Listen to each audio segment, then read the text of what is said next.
with more cases comes a bigger demand for testing. This is video from a COVID-19 test site in Tampa.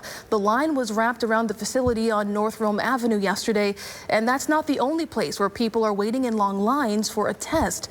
ABC Action News reporter Mason Morrow is in Manatee County, where officials are making adjustments to meet the demand.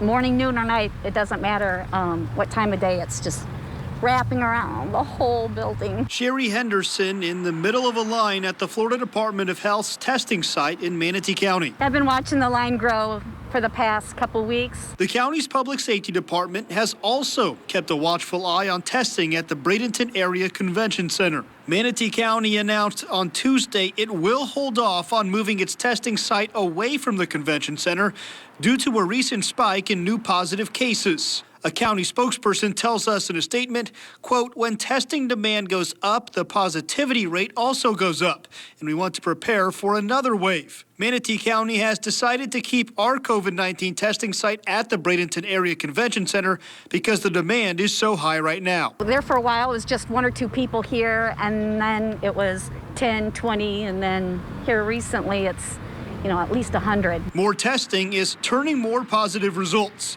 Florida Department of Health recorded 824 new cases in Manatee County last week. It's so frustrating. Many feel COVID-like symptoms after family time over the holidays.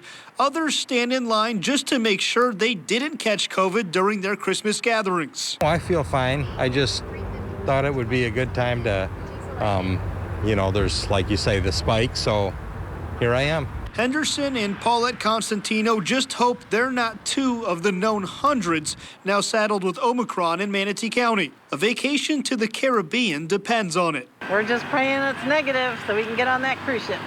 In Manatee County, I'm Mason Morrow, ABC Action News.